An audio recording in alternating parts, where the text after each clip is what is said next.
प्रिय विद्यार्थियों, YouTube channel GOVT.English में आपका स्वागत है। आज हम करेंगे कक्षा 6 व 7 की इंग्लिश की बुक प्रवाह और उसकी जो वर्कशीट नंबर 37 है। 6 और 7 जो कक्षा है उसकी जो इंग्लिश की बुक प्रवाह नाम से बुक है और उसकी वर्कशीट नंबर 37 जो है उसके आधार पर हमने एक वर्कशीट तैयार करी है और उस वर्कशीट को हल करेंगे। आप सोच रहे होंगे कि सर ऐसे क्यों कर रहे हो।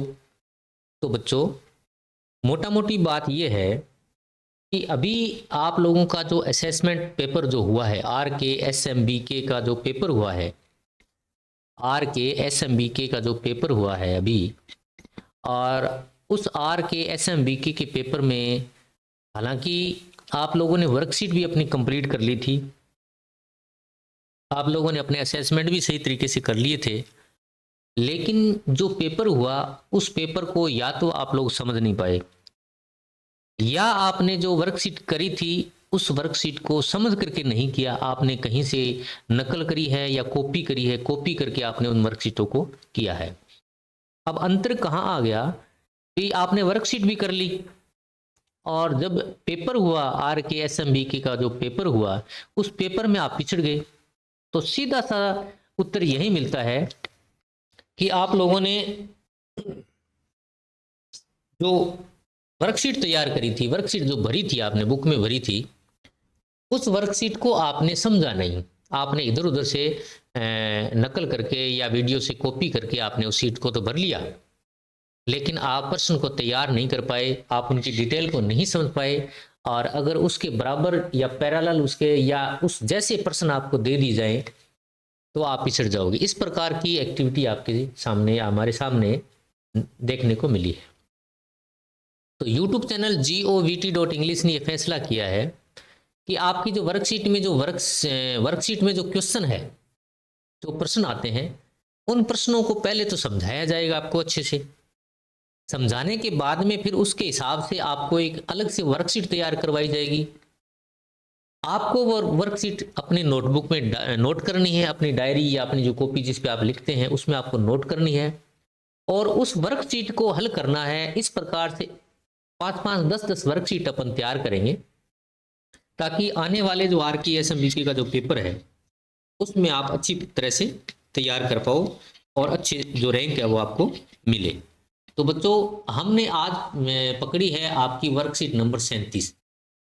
आप अपनी वर्कशीट जो 37 है उस वर्कशीट 37 के इस आधार पर हमने उसको बेस मान करके, वर्कशीट 37 को बेस मान करके और आज हम ये कर रहे हैं।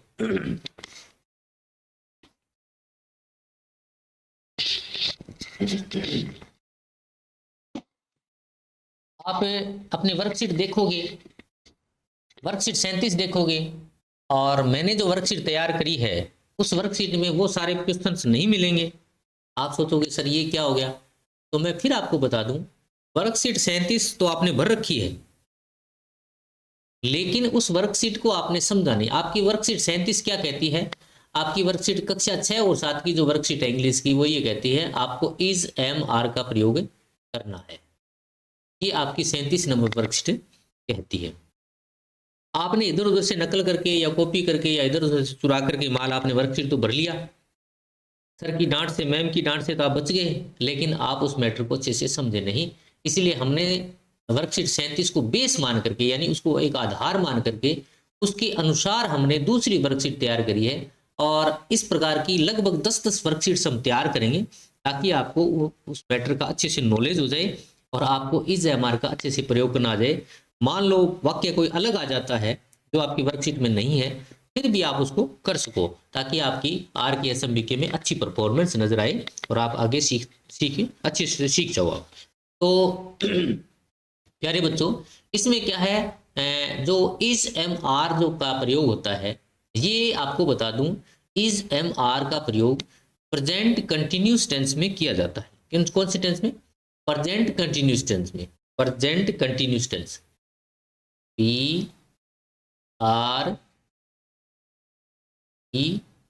PRESENT N T present continuous और टेंस। प्रेजेंट कंटिन्यूस टेंस में इज एम आर का प्रयोग किया जाता है। आप अच्छे से समझो इसको, और वीडियो को आप स्किप मत करना किसी भी हालत में। अगर आप स्किप करोगे तो वीडियो बनाने का हमारा उद्देश्य है वो पूरा नहीं होगा और न ही आप समझ पाओगे। तो आप वीडियो को अच्छे से देखो, वीडियो को लाइक भी करो, वीडियो को कमेंट भी करो, और वीडियो को चैनल को सब्सक्राइब भी करो अगर आप नए हो, और आने वाले सभी वीडियोज़ की नोटिफिकेशन आपको मिले, इसलिए आप घंटी वाले बटन को दबाओ और उसमें जो ऑल मिलता है ALL ऑल, उसको भी आप क्लिक कर दो ताकि सभी वीडियो की नोटिफिकेशन आपको मिल जाए। और जो ये अच्छी तरह से जो प्रैक्टिस आपको इस YouTube चैनल GOVT पे मिल रही है, ऐसी किसी भी चैनल पे आपको नहीं मिलेगी, बिल्कुल आपसे वादा रहा। और तो शुरू करते हैं इज एम आर का प्रयोग। तो बच्चों इज एम आर का जो प्रयोग है वो प्रेजेंट इंडेफिनिट टेंस में किया जाता है, नंबर 1। 2 नंबर बात कि इसमें क्या रहता है, सेंटेंस का स्ट्रक्चर क्या रहता है। सेंटेंस का स्ट्रक्चर क्या रहता है, सेंटेंस कैसे बनता है, वाक्य कैसे बनता है। देखो सिंपल जो सेंटेंस होता है, साधारण वाक्य बोलते हैं, या उसको अफर्मेटिव सेंटेंस बोलते हैं, या उसको पॉजिटिव सेंटेंस बोलते हैं। तो जो सेंटेंस का जो स्ट्रक्चर होता है उसमें क्या होता है, अमूमन एक सब्जेक्ट होता है, एक हेल्पिंग वर्ब होता है, एक मेन वर्ब होता है, एक ऑब्जेक्ट होता है। बहुत सारे टेंस ऐसे हैं जहां सिंपल सेंटेंस में हेल्पिंग वर्ब भी नहीं होता।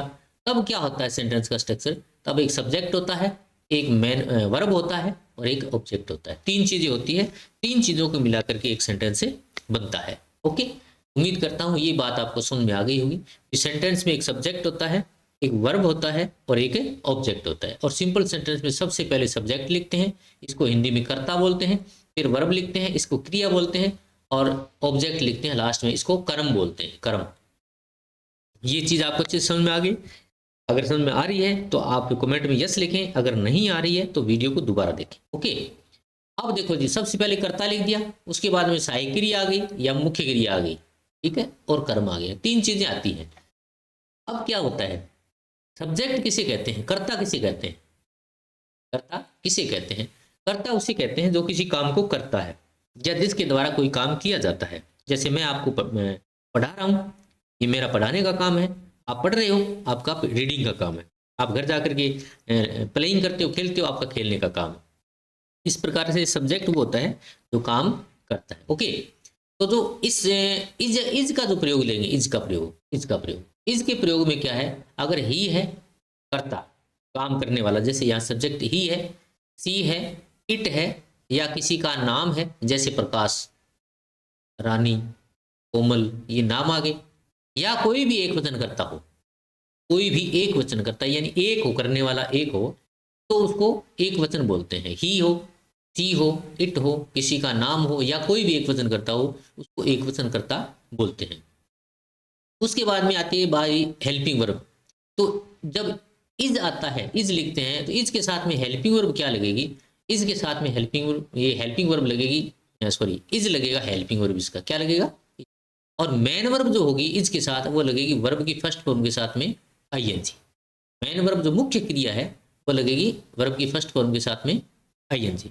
जैसे डू के साथ आईएनजी लग गया डूइंग, प्ले के साथ आईएनजी लगा प्लेइंग, रीड के साथ आईएनजी लगा रीडिंग, कुक के साथ लग गया कुकिंग, गो के साथ लग गया गोइंग। इस प्रकार से ये मेन वर्ब बनती है, आईएनजी वाली लगती है, इज एम आर तीनों के साथ में आईएनजी वाली लगती है, याद रखना आप। अगली बारी आती है ऑब्जेक्ट की। ऑब्जेक्ट क्या है, मेन वर्ब के बाद ऑब्जेक्ट आता है, जैसे ये मेन वर्ब आ गया, इसके बाद में ऑब्जेक्ट आ गया। इतनी सारी बातें आपको समझ में आ गई। अगर आ गई तो यस लिखें, अगर नहीं आया तो वीडियो को दोबारा देखें। अब देखो इसका स्ट्रक्चर क्या रहता है। स्ट्रक्चर में बच्चों पहले ही लिखेंगे, या सी लिखेंगे, या इट लिखेंगे, या किसी का नाम लिखेंगे, या कोई भी एक वचन करता लिखेंगे। जैसे डॉग आ गया, कैट आ गया, बुफेलो, एलिफेंट, जो भी एक वचन करता होता है, करने वाला एक होता है। स्ट्रक्चर कैसे बनेगा, जैसे ही आ गया करता, सी आ गया, इट आ गया, या किसी का नाम आ गया, या कोई भी एक वचन करता आ गया, तो सहायक्रिया क्या रहेगी, इज रहेगी। क्या रहेगी, इज सहायक्रिया रहेगी। और इज के साथ में वर्ब की फर्स्ट फॉर्म और उसके साथ में आईएनजी और ऑब्जेक्ट, ये इसका स्ट्रक्चर रहेगा। अब एग्जाम्पल आपको बता रहा हूं, एग्जाम्पल क्या रहेगा, जैसे Rani is eating food, Sheetal is reading book, my father is playing cricket, Komal is doing her homework, I am washing my cloth. ये अलग हो गया। अब देखो ये 4 वाक्य देखो आप, 4 वाक्यों में क्या है, रानी है, लड़की का नाम है, इज लग गया, आईएनजी वाली फॉर्म लग गई। शीतल लड़की का नाम है, इज लग गया, आईएनजी वाली फॉर्म लग गई। माय फादर एक वचन है, इज लग गया, आईएनजी वाली फॉर्म आ गई। तो आपको क्या आएगा, आपके आएगा बच्चों, आपके आएगा, देखो आपकी वर्कशीट में क्या होगा, ये चीजें खाली होगी। चलो इस प्रकार से आपको समझाते हैं, जब समझाने बैठ गए तो आपको अच्छे ऐसा समझा दूंगा कि आप जिंदगी में इसको नहीं भूलोगे। जैसे मान लो यहाँ खाली जगह है, यहाँ कुछ नहीं लिखा है, ओके, ये खाली जगह आपके लिए बिल्कुल खाली है, ये खाली जगह आपके लिए, ओके। अब क्या करना है, आपको भरना है, आपको भरना है। जैसे रानी है तो मैंने लिखा है किसी का नाम हो, जैसे प्रकाश हो, तो रानी है तो इसमें से क्या लगेगा, इज लगेगा, ओके। शीतल है, ये लड़की का नाम है तो क्या लगेगा, इज लगेगा। भाई फादर है तो क्या लगेगा, इज लगेगा। तो ये एग्जांपल पूरी हो गई। कोमल लड़की का नाम है तो इज लग गया, क्योंकि ये सारे एक है, रानी भी एक है, शीतल भी एक है, माई फादर भी एक है और कोमल भी एक है, तो ये सारे एक वचन है, इसलिए इनके साथ क्या लग गया, इज लग गया, ओके। तो एक वचन के साथ में हमेशा क्या लगता है, इज लगता है। ये चीजें आपको अच्छे से याद रखनी है, एक वचन के साथ में क्या लगता है, इज लगता है। अब आगे चलते हैं, आर का प्रयोग, इसके बाद में आता है आर का प्रयोग। आर का प्रयोग किसके साथ किया जाता है, सब्जेक्ट, जैसे अगर वी हो सब्जेक्ट, यू हो, दे हो, या कोई भी बहुवचन करता हो, कोई भी बहुवचन करता, जैसे पीपल हो सकता है, स्टूडेंट्स हो सकता है, एनिमल्स हो सकता है, माई ब्रदर्स हो सकता है, माई सिस्टर्स हो सकता है, बॉयज हो सकता है, गर्ल्स हो सकता है। अगर ये सारे सब्जेक्ट आते हैं या इस प्रकार के अगर सब्जेक्ट आते हैं तो वो बहुवचन करता माना जाता है। कौन सा करता, बहुवचन करता माना जाता है। और बहुवचन करता जो अगर आता है तो उसकी सहायक क्रिया जो है ना, हेल्पिंग वर्ब, वो लगती है are, A R E, are लगती है, इसको आर बोलेंगे। बहुत सारे बच्चे इसको अरे बोलते हैं, अरे, लेकिन अरे नहीं बोलना, इसको क्या बोलना है, आर बोलना है, ये आर है, इसको आर बोलेंगे, आर। और इसका मेन वर्ब क्या रहता है, वर्ब की फर्स्ट फॉर्म के साथ में आई, जहां भी इज एम आर का प्रयोग होगा उसके साथ आईएनजी वाली फॉर्म लगेगी, यानी वर्ब की फर्स्ट फॉर्म के साथ में आईएनजी, ओके। इसका स्ट्रक्चर क्या रहता है, अगर करता वी है या यू है या दे है या कोई भी बहुवचन करता है तो उसके साथ क्या लगेगा, आर लगेगा। क्या लगेगा, आर लगेगा। वर्ब की फर्स्ट फॉर्म के साथ में आईएनजी लगेगी और ऑब्जेक्ट लगेगी। जैसे उदाहरण आपको बताऊं, जैसे इसको मैं कर देता हूँ, साफ कर देता हूँ, फिर ओपन करेंगे, ज़्यादा अच्छे से याद हो जाएगा। जैसे इसको हमने डिलीट कर दिया, ठीक है, इसको हमने डिलीट कर दिया और फिर इसको डिलीट कर दिया, फिर इसको डिलीट कर दिया। अब अपन भरेंगे, तो भरेंगे तो बच्चों क्या भरेंगे, देखो देखो मैंने लिखा है वी हो, यू हो, दे हो, या कोई भी बहुवचन करता हो, जैसे पीपल है, स्टूडेंट है, एनिमल है, माई ब्रदर्स है, माई सिस्टर्स है, बॉयज है, गर्ल्स है, तो इनके लिए क्या लगता है, आर लगता है। तो यहाँ जाओ, यहाँ क्या है, पहले वाक्य में वी है, क्या है, वी है, तो मैंने ये लिखा है कि भाई वी हो तो क्या करना है, वी हो तो क्या लगाना है, आर लगाना है। क्या लगाना है, आर लगाना है। तो यहाँ क्या लगाएंगे, आर लगाएंगे, ए आर ई, आर है, हो गया। माई सिस्टर्स, माई ब्रदर्स अगर आता है तो भी आर लगाएंगे, ए आर ई, हो गया। यू अगर आता है तो यू भी मैंने लिखा है तो भी आर लगाएंगे, ए आर ई, आर। दे अगर आता है तो भी आर लगाएंगे, ए आर ई। यानी अगर आपकी वर्कशीट में सबसे पहले वी आता है, माई सिस्टर्स आता है, माई ब्रदर्स आता है, बॉयज आता है, गर्ल्स आता है, दे आता है, तो आप सहायक क्रिया की जगह आर लगाएंगे। या फिर आपको ऐसा बोल दे क्वेश्चन कि इज एम आर में से आप क्या लगाओगे, तो आपको आर लगाना है, ओके। इस प्रकार से आपको ये कर लेना है, कर लोगे बिल्कुल आसानी से, उम्मीद है आप अच्छे से करोगे। वीडियो को लाइक भी कर रहे हो, वीडियो को शेयर भी कर रहे हो, और कमेंट जरूर करना भाई। कमेंट करोगे ना तो आप और अच्छी जानकारियां आपको मैं अगले वीडियो में दूंगी। तो ये चीज आपको समझ में आ गई। ओके, चलते हैं नेक्स्ट। ये है आई का कर्ता। सब्जेक्ट अगर आई हो, सब्जेक्ट क्या हो, आई हो, और जिसका अर्थ हो मैं, तो आई के साथ क्या लगता है, वर्ब की हेल्पिंग वर्ब लगती है एम, और मेन वर्ब लगती है वो आईएनजी वाली। ये वर्ब की फर्स्ट फॉर्म के साथ में आईएनजी, उसके बाद में लगता है ऑब्जेक्ट। जैसे स्ट्रक्चर इसका क्या रहता है, सबसे पहले आई, उसके साथ में एम, वर्ब की फर्स्ट फॉर्म के साथ में आईएनजी और ऑब्जेक्ट, ये इसका स्ट्रक्चर रहता है। थोड़े से एग्जांपल्स मैं आपको बता रहा हूँ। जैसे आई है तो एम लग गया, आई है तो एम लग गया, आई है तो, यानी आई के साथ में डेफिनेटली एम ही लगता है, ऐसा आपकी वर्कशीट में आ सकता है। तो आपने इज, एम, जो भी मैंने बताया है, और आर, इन तीनों के बारे में आपने सीख लिया। ये एक वचन के साथ में लगता है, ही, सी, इट, या किसी का नाम हो, ये आई के साथ में लगता है, ओनली आई के साथ में। ये आर लगता है वी, यू, दे, या बहुवचन करता हो तो लगता है, वर्ब की फर्स्ट फॉर्म के साथ में आईएनजी सभी के साथ लगती है। इतना समझ में आ गया। अब चलते हैं वर्कशीट की तरफ। हमने जो 10 शीट क्या 10 सेंटेंस जो बनाए हैं वर्कशीट में, उनको हम कैसे हल करेंगे उसको करते हैं, देखते हैं। ये है बच्चों वर्कशीट। वर्कशीट एक है, लेकिन आधार क्या इसका, आपकी वर्कशीट 37 इसका आधार है। यानी कहने का भाव आप समझ गए होंगे, आपकी वर्कबुक की जो प्रवाह नाम की वर्कबुक है, आपकी जो वर्कबुक है उसकी 37 नंबर वर्कशीट है, उसके आधार पर ये सेंटेंस बनाए हैं। अब देखो, रोहन है, किसी का नाम है तो लगाएंगे इज, आई है तो लगाएंगे एम, क्योंकि प्रश्न ये कहता है fill in the blank using is, am, are में से एक चीज भरो। तो रोहन एक है तो एक वचन के साथ में इज, आई के साथ में एम, हिज सिस्टर्स, ये बहुवचन है तो लगेगा आर, और फादर है एक वचन है तो लगेगा इज,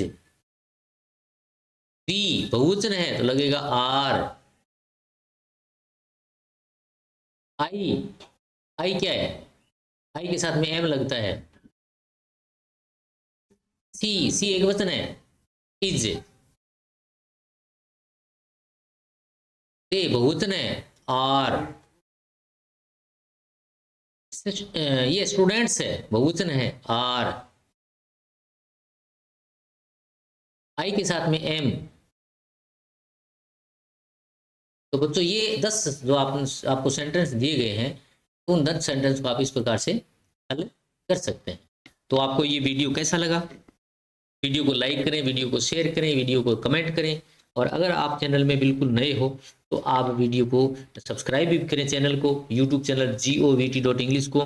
और अगर आपको आगे आने वाले जो नोटिफिकेशन मिले, इसलिए आप घंटी वाले बटन को दबाएं और ऑल पर जाकर के क्लिक कर दें।